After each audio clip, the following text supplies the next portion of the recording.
Me acuerdo una neuróloga cuando yo le dije, quisiera estar 5 minutos en la cabeza de Dante. Ni 5, 30 segundos. Quiero poder entenderlo más. Uno quiere entender a su hijo.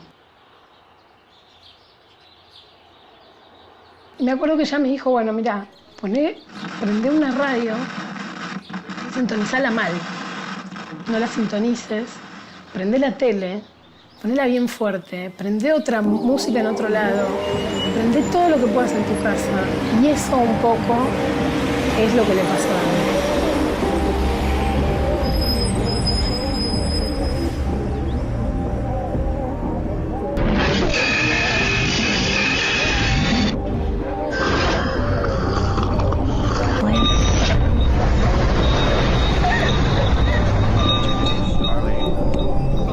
I'll see you tonight, okay?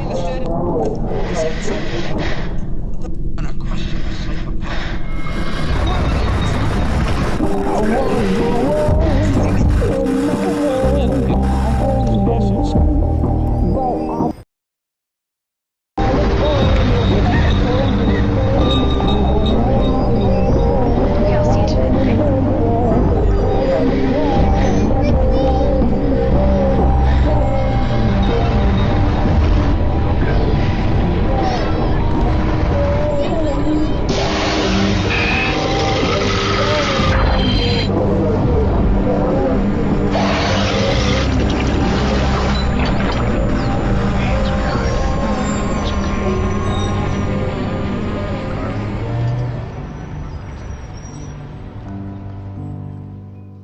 Nosotros no escuchábamos nada y él se tapaba los oídos y lloraba. Y a los 5 minutos escuchaba un avión o una ambulancia. Claro, y con mi mamá nos mirábamos y decíamos, o tiene superpoderes o es muy raro. Claro, Dante lo escuchó antes. Como uno empezó a descubrir ciertas cosas y ahí empezabas a entenderlo, ¿no? Que la percepción es totalmente diferente. Dante de bebé era un bebé muy llorón. De sentir que nunca fue como un bebé normal. De chiquito era como muy antisocial. Era difícil acercarte a él y tocarlo sin que ya se largue a llorar o que te rechace rotundamente. Y siempre fue así como un bebé medio caótico, de llorar mucho, no dormía nada. Lloraba mucho, mucho, mucho. ¿Viste? No sabíamos si realmente él estaba acá, en los pies en la tierra, o estaba en otro mundo, porque nos parecía que no nos prestaba atención, que él, si estábamos en un lado, él se iba para un rincón. Yo durante los 3 primeros años de Dante no dormí, porque él literalmente no dormía. No lograba conciliar el sueño. Y si dormía, dormía 10 minutos y se despertaba como si hubiera dormido 8 horas. Y vos tenías que volver a arrancar con la misma energía porque se despertaba así.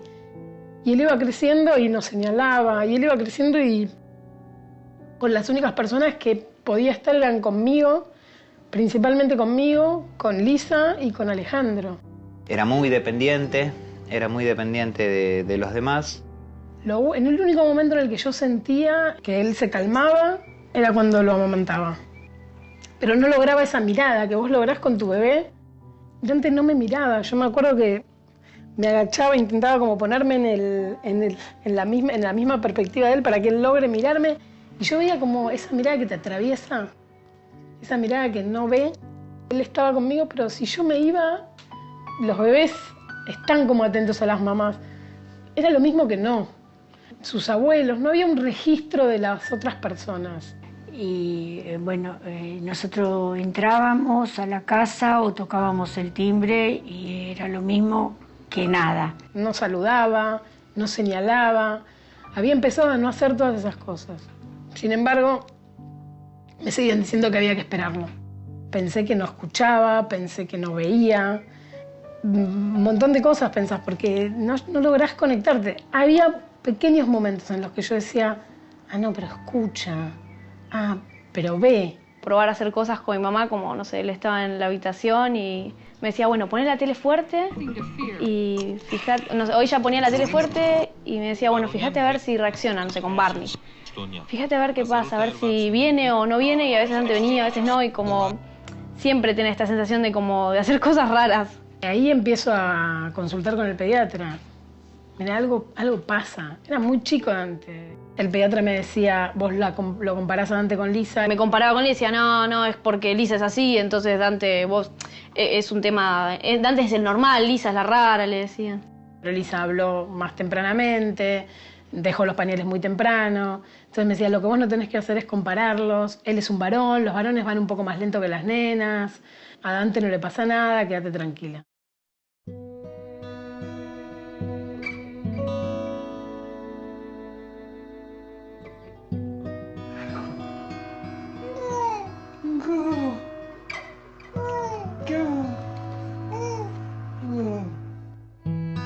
Hola, Dante, ¿qué estás haciendo? Amor.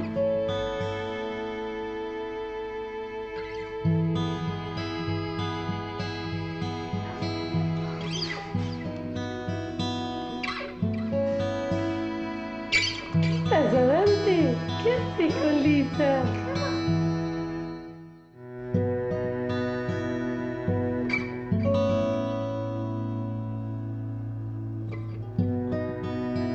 Juegos que él hacía, que eran raros, por ejemplo, poner en fila los muñecos o las zapatillas y quedarse horas mirándolos, poniéndolos en fila, y si los llevabas a tocar era un caos.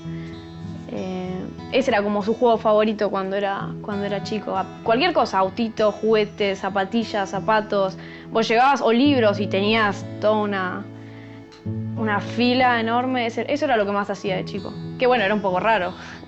Vos quizá ibas y le movías un muñequito y olía, lo agarraba, mirá qué chiquito que era, que ni siquiera te decía no. Me acuerdo como te decía, no me lo toques, no. Volvía, lo agarraba, lo ponía acá y quizá te alejaba. Cuando él hacía esas cosas, yo medio como que siempre lo naturalicé. Entonces quizás me ponía a apilar cosas con él y quizás yo me terminaba enganchando en los juegos y apilaba cosas yo también, o ponía en fila y probaba cómo reaccionaba, le desacomodaba.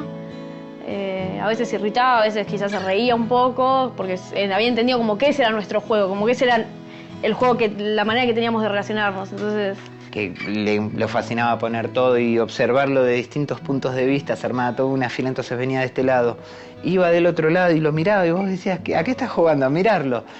Y eso se lo respetaba mucho yo.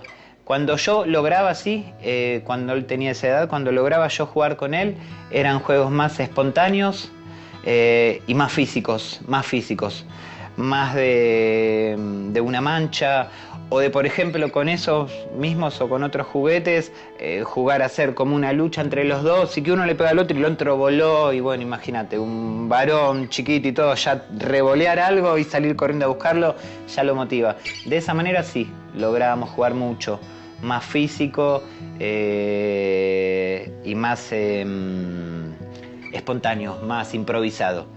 Ahora, cuando ya era un juego pactado, como cuando uno ya es más grande y dice voy a jugar al ajedrez, a él se le cruzaría voy a jugar con los muñequitos y era difícil compartir con él.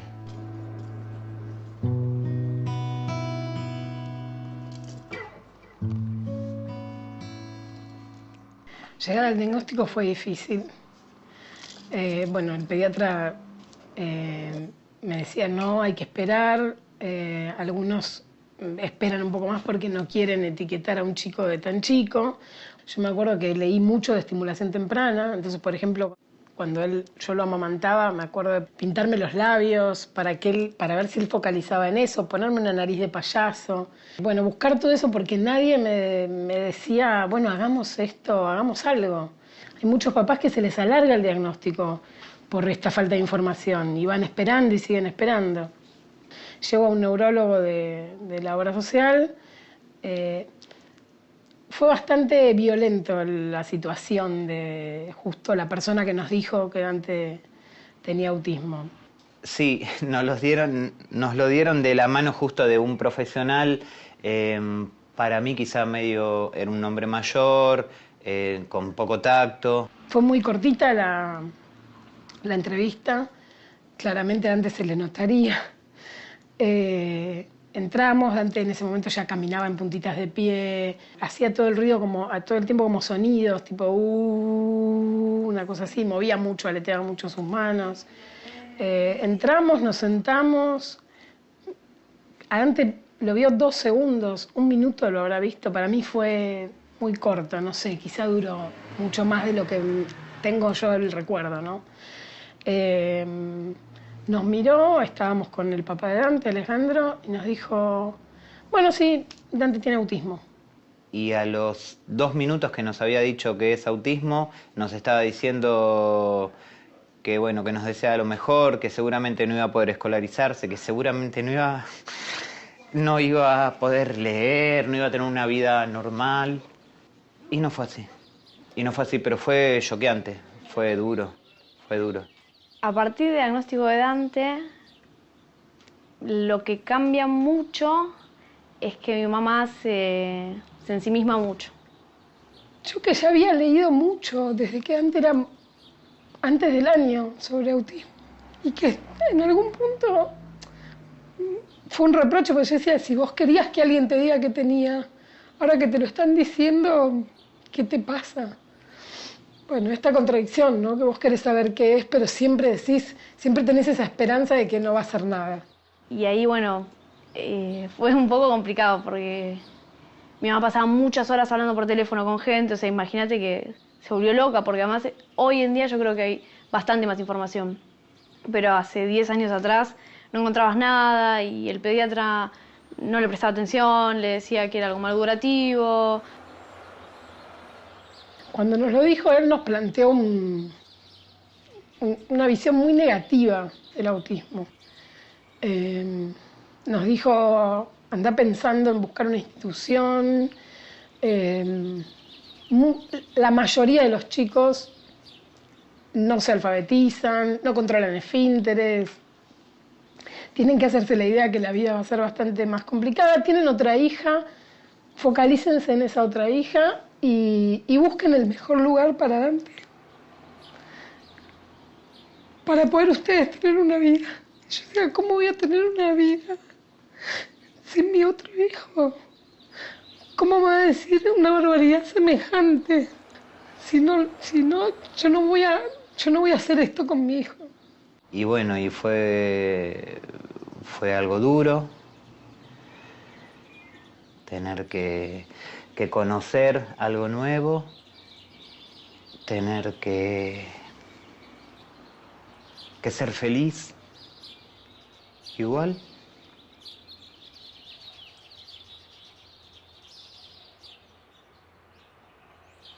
Con Alejandro los dos estábamos, nos mirábamos y los dos llorábamos, no parábamos de llorar. Nos miramos y nos dijimos, no va a ser eso nuestra vida. Yo le miré a él y le dije, yo no voy a hacer eso con Dante. Dante no va a ir a una institución, nosotros vamos a encontrar otra manera de vivir.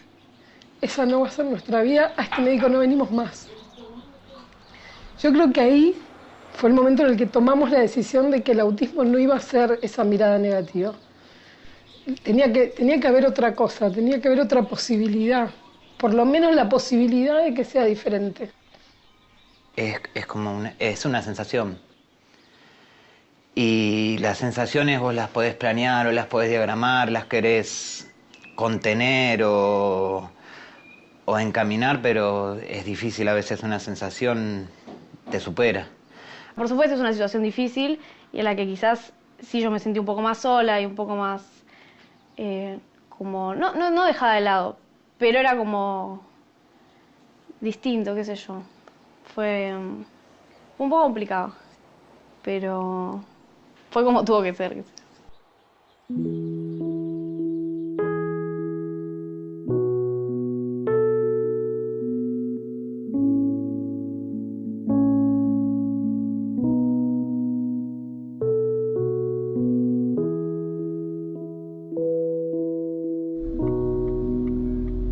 Conozco muchos papás que con la falta de información o quedarse con estos profesionales que no están informados y que te plantean una mirada negativa, a veces esto afecta mucho, te afecta a vos y afecta mucho al chico, al crecimiento de ese chico.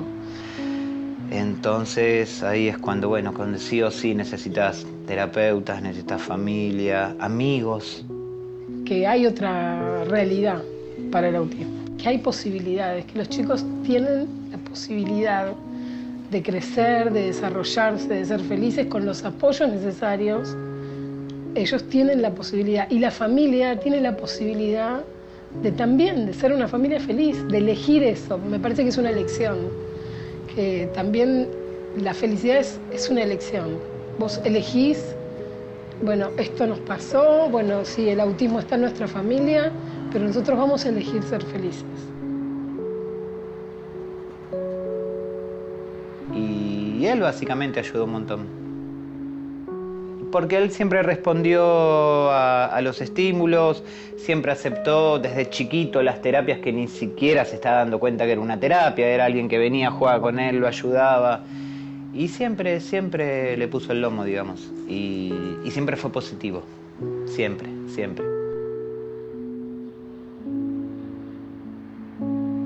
Y para mí el autismo es parte de la vida y es algo con lo que uno aprende a vivir y que intenta llevarse lo mejor posible. Aunque te pelees y no lo quieras y no lo aceptes, y uno intenta, llevarlo, y es algo con lo que uno se tiene que conciliar, ese es el tema.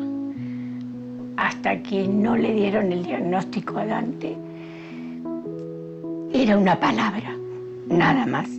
Tenemos un nieto diferente, con una condición diferente, y tenemos que tratar de acompañarlo. Es una condición con la que se nace y que cada vez hay más chicos que nacen con esa condición. Tenemos que tener en cuenta siempre que es una condición que está toda la vida. Que los avances pueden ser enormes, pero que tienen que estar siempre con un apoyo. La detección temprana es importante porque cuanto antes vos estimulás y le das estimulación a un chico, está comprobado que los chicos pueden lograr mayores resultados. Son tratamientos que si no estuviesen costeados, digamos, gracias al certificado de discapacidad, reconocidos por el sistema de reintegros que hacen ellas, sería realmente selectivísimo, sería por un elite. ¿Entendés? Yo tendría, no sé, que estar ganando el doble solamente para pagar eso, ni siquiera pensar en pagar el agua. Hay terapias que la obra social ni siquiera te cubre, y además hay cosas que vos querés hacer, tienen que ver con una terapia, pero que hacen a una vida digna también, que te guste el arte y puedas acceder a un taller de arte.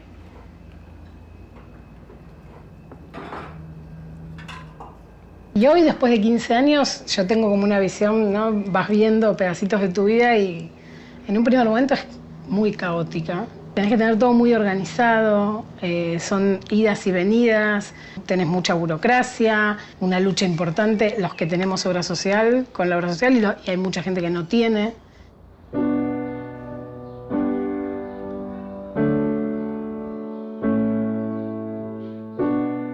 Dante es un chico feliz.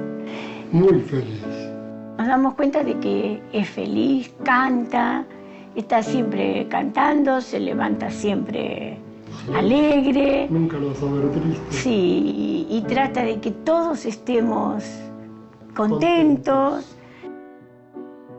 Yo creo que el concepto que tiene la gente y la sociedad del autismo es de el nene que no habla, que se tambalea, que se balancea así, que quiere estar solo. Un concepto muy errado, porque en realidad no es que los chicos con autismo quieren estar solos, sino que no saben cómo relacionarse con el otro.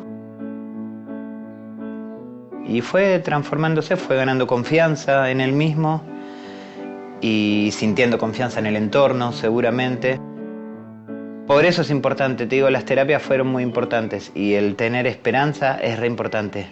Yo veía a Dante jugar así y decía, ¿cómo va a ir al colegio este pibe? ¿Cómo va a tener 12 amiguitos, 13? Los que tengan hijos chiquitos que le hayan diagnosticado el autismo hace poco y que vean que se sientan y juegan solitos y hacen esa pilita y están en su mundo, déjalo, es así, lo necesita. Pero vas a poder jugar con tu hijo, se puede. Tener a Dante como hermano me hizo no juzgar, o sea, yo creo que me ayudó a crecer un montón, porque me hizo no juzgar al otro sin saber qué le pasa, como entender que hay mucha gente distinta, que no sabes lo que le está pasando en la cabeza, que una reacción que a mí me hagan esto, a mí me puede no pasar nada y al otro le puede doler, como si lo estuvieran quemando. Entonces, a mí me ayudó mucho a abrir un poco la cabeza en el sentido de decir, no todos somos iguales, no todos sentimos igual, que nunca asumir que lo que a mí me pasa es lo único que puede pasar.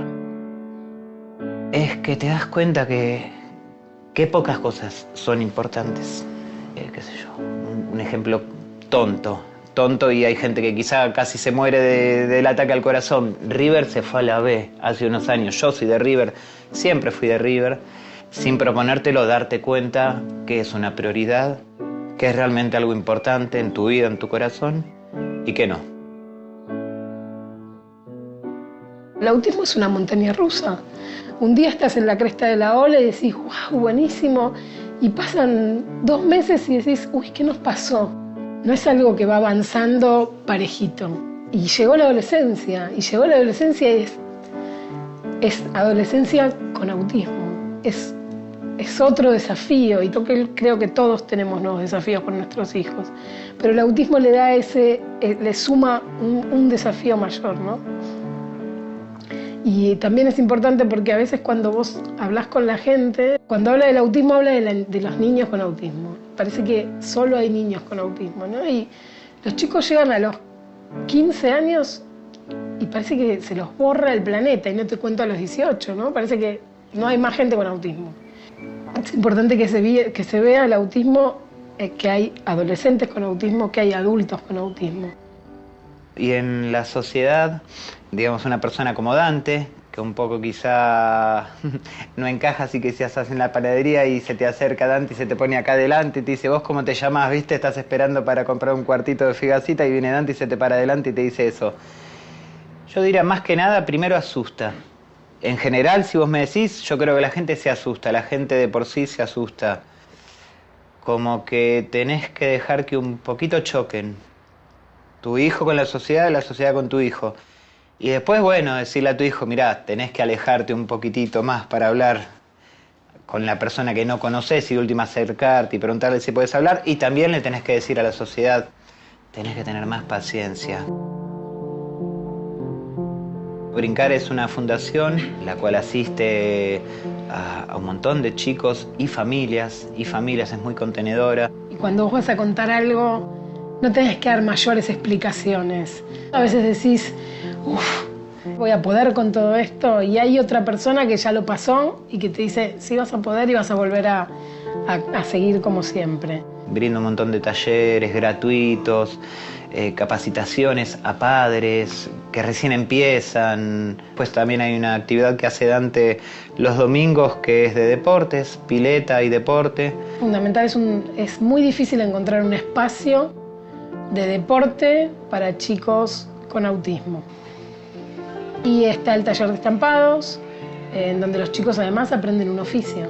Y ver a Dante cuando vuelve del taller de estampados con la taza que hizo él, que fue un producto de él, ofrecerles un oficio y ofrecerles esta posibilidad de sentirse dignos, de sentirse que ellos también pueden hacer algo, es importante. Y se enfoca quizás más en la vida adulta de un chico con autismo, porque lo que pasa con el autismo es que se piensa mucho como en la niñez, como en un niño con autismo, y hay pocas cosas planteadas para la adultez de la gente con autismo. Para mí lo más importante que tiene Brincar es la manera de ver el autismo. Tenemos autismo en nuestra familia, vamos a aprender sobre el autismo, vamos a ayudarnos, vamos a acompañarnos y vamos a ser felices. Como que te da una tranquilidad de que cuando sean más grandes y cuando no estén, digamos, que no estemos muchos de nosotros para acompañarlo, va a estar siempre esta gente que los contienen, que los comprenden. A mí lo que me quita el sueño con respecto al futuro de Dante es que no dependa de nadie. O sea, que no sea súper habilidoso, pero que pueda vivir solo, que se pueda hacer un pati, poner el despertador, ir a laburar.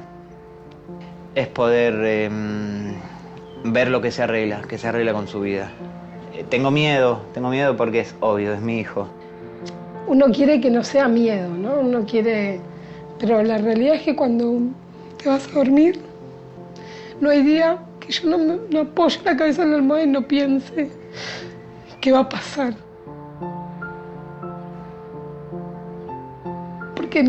Porque pienso en Dante, pero también pienso en Lisa. Porque Dante es mi hijo, pero para ella es su hermano. Pienso en si Dante va a coartar las posibilidades de Lisa, las decisiones de ella. ¿Dónde va a vivir Dante? ¿Con quién va a vivir? ¿Quién va a cuidar que Dante no le abra la puerta a alguien que no conoce? Porque más allá de que ha logrado muchísima independencia, tiene esta vulnerabilidad de confiar en el otro. Esto de no pensar que algo malo puede suceder. Yo creo que lo que más asusta siendo hermano es el futuro. Es un sentimiento como de decir, yo soy hermano, pero en algún punto me voy a tener que hacer cargo. ¿Va a poder manejarse solo? ¿Va a tener que estar conmigo? Es complicado. Pero también en parte me preocupa, no por un tema mío, por un tema de él, de decir, ¿va a poder tener autonomía? Yo creo que esa es la parte más difícil de ser hermano.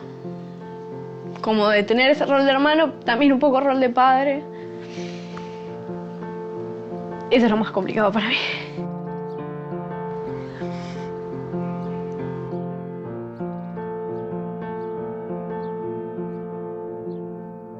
Yo soy Lisa, soy la hermana de Dante.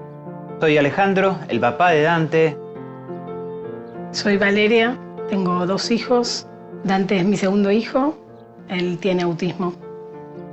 ¿Quieres, mamá? Claro, Dante, te amo. Me llamo Dante y tengo 15 años. Muy bien. ¿Cómo sos vos, Dante? Contame cómo sos. Grande, ¿Y qué más? simple y bueno.